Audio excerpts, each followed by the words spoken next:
सभी ब्राह्मण बंधुओं को प्रणाम।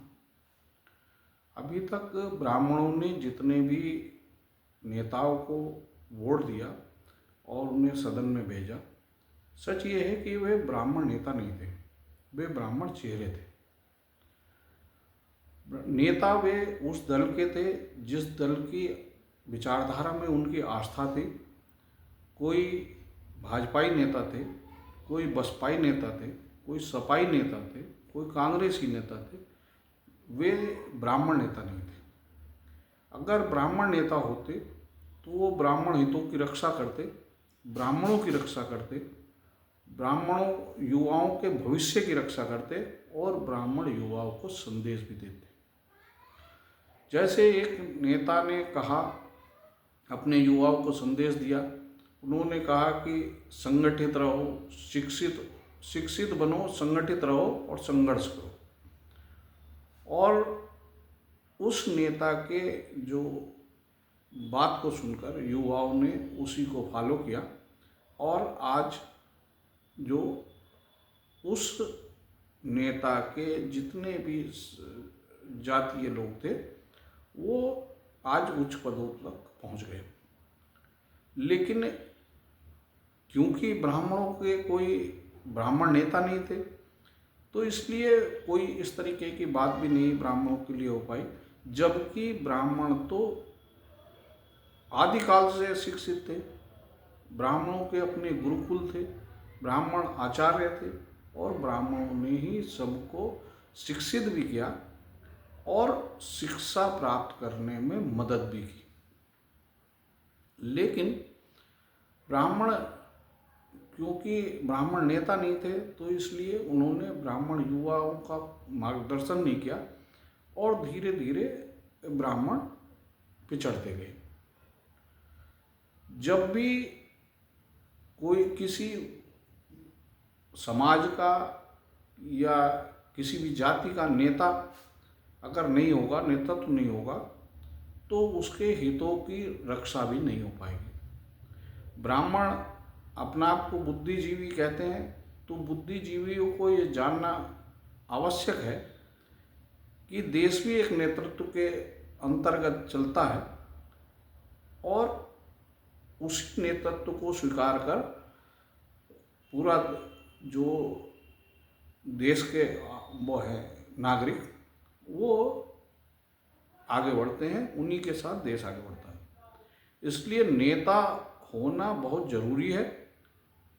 ब्राह्मण समाज को ये बात समझनी होगी। जिस तरीके से देश के प्रति नागरिकों को समर्पित रहना चाहिए, इसीलिए इसी तरह जाति के लोगों को भी आपस में संगठित रहना चाहिए।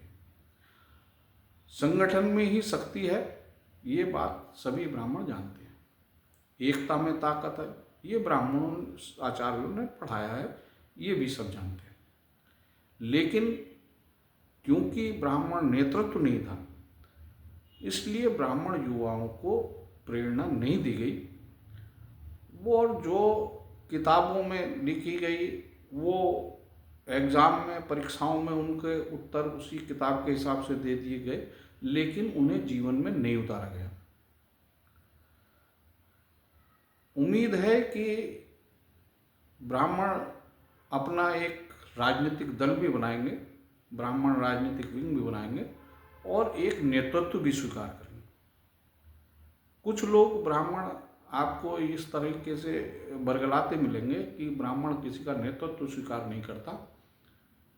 तो हम ये बात स्पष्ट कर देना चाहते हैं कि जिन लोगों की बसपा की विचारधारा में आस्था है वो माननीय बहन जी के में वो आस्था रखते हैं और उनका नेतृत्व स्वीकार करते हैं। जो भाजपाई हैं वो मोदी जी, योगी जी में आस्था रखते हैं और उनकी विचारधारा में आस्था रखते हैं और जो वो उनका नेतृत्व स्वीकार करते हैं।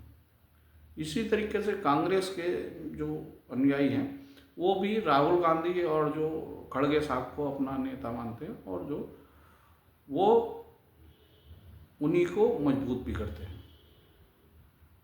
और अन्य दलों की, सपा की भी यही स्थिति है कि वो उनका भी नेता है और जो ब्राह्मण समाज के लोग सपा में हैं वो अखिलेश यादव का नेतृत्व स्वीकार करते हैं, कांग्रेसी खड़गे साहब का और राहुल गांधी का नेतृत्व स्वीकार करते हैं, बसपाई जो मायावती जी का नेतृत्व स्वीकार करते हैं, और भाजपाई योगी जी और मोदी जी का नेतृत्व स्वीकार करते हैं। इसमें कोई संदेह नहीं है।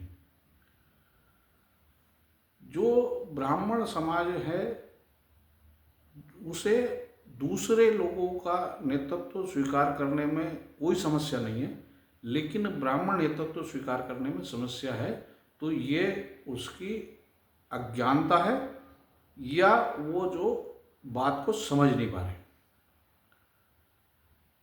ब्राह्मणों को ये बात समझनी होगी कि जब तक ब्राह्मण नेतृत्व नहीं होगा तब तक ब्राह्मण मजबूत नहीं होगा और ब्राह्मण हितों की रक्षा नहीं हो पाएगी। ब्राह्मण समाज प्रगति के पथ पर आगे नहीं बढ़ पाएगा।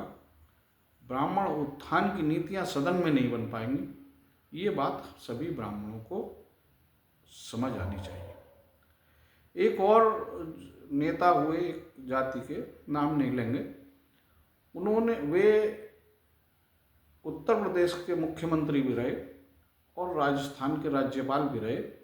उन्होंने अपने युवाओं को एक बार कहा कि अपने अधिकारों को थप्पड़ मार कर छीनो, और उन्होंने एक BL वर्मा का केंद्रीय मंत्री हैं, उन्होंने एक भाषण में ये भी कहा कि बाबूजी कहते थे कि जो नहीं आपका आप ना हो उसके बाप की, जो नहीं आपके आप नहीं हो उनके बाप के। अभी जो जैसे 50 विधायकों की बैठक हुई, उन्हें धमकाया गया, तो आप उसी नारे को जो बाबूजी का उन्होंने बताया उसी को फॉलो कीजिए, और अगर वो आपके हैं ही नहीं तो फिर आप किसके हो? जो विचारधारा आपकी नहीं है तो आप फिर किसके हो? ये बात। और ब्राह्मण दल बदल घूमता रहा, कभी कांग्रेस का समर्थक रहा, कभी सपा का समर्थक रहा, कभी बसपा का समर्थक रहा, कभी भाजपा का समर्थक रहा, मिला क्या? उसका पतन नहीं रुका, उसका शोषण नहीं रुका, उसके हत्या बलात्कार जैसे अपराध उसके साथ नहीं रुके, और ब्राह्मणों की शिक्षा में भी निरंतर गिरावट आई। उसका मुख्य कारण था कि उसकी आर्थिक स्थिति जो लगातार गिरती रही। उसका मुख्य कारण यह है कि ब्राह्मण हितों की रक्षा करने वाले पैरोकार सदन में नहीं थे, क्योंकि जो ब्राह्मण चेहरे सदन में पहुंचे किसी भी दल के हों, वो अपने जिस विचारधारा में उनकी आस्था थी उस विचारधारा को आगे बढ़ाना चाहते थे।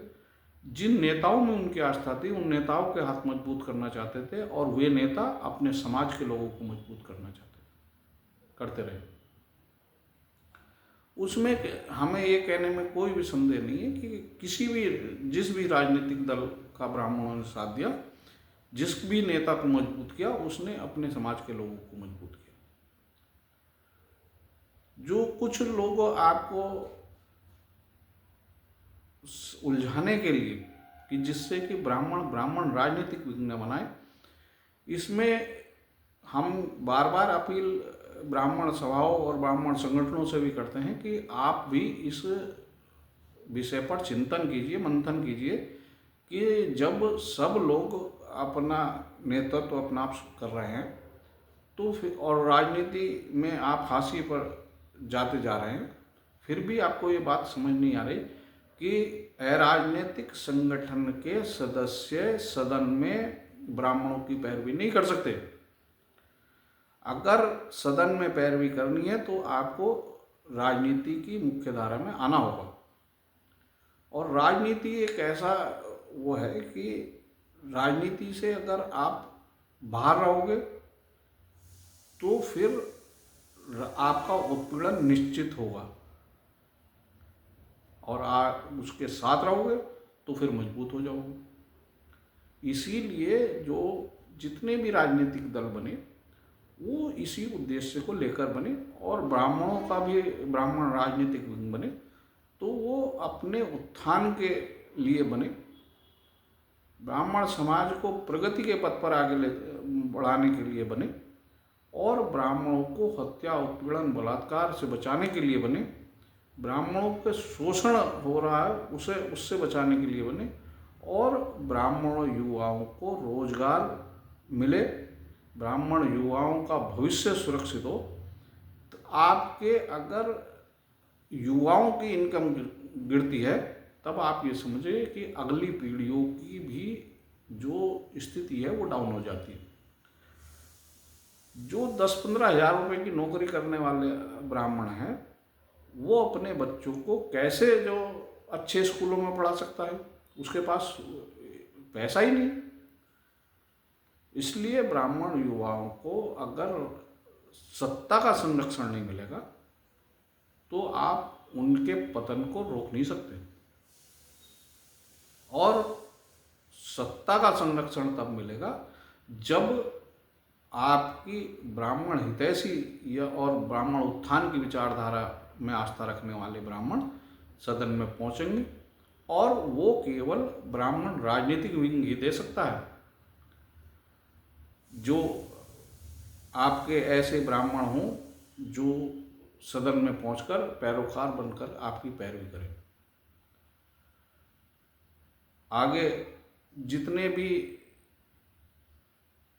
सभी जो ब्राह्मण संगठन हैं वो आगे आए और अपनी भूमिका तय करें कि हम ब्राह्मण राजनीतिक विंग को बनाने में अपना क्या सहयोग दे सकते हैं। सभी ब्राह्मणों से हमारा फिर वही एक उम्मीद वो है आग्रह कि आप जो किसी भी व्यक्ति से, किसी भी जाति से, किसी भी धर्म से, किसी भी पंथ से, किसी पार्टी से, उसकी विचारधारा से नफरत नहीं करनी, घृणा नहीं करनी और उसका विरोधी नहीं होना। आपका उद्देश्य सीधा होना चाहिए कि हम संगठित होंगे और अपने हितों की रक्षा करेंगे और ब्राह्मण उत्थान के लिए राजनीति करेंगे। आगे फिर मिलेंगे, फिर बात होगी। जय हिंद, जय भारत, जय संविधान।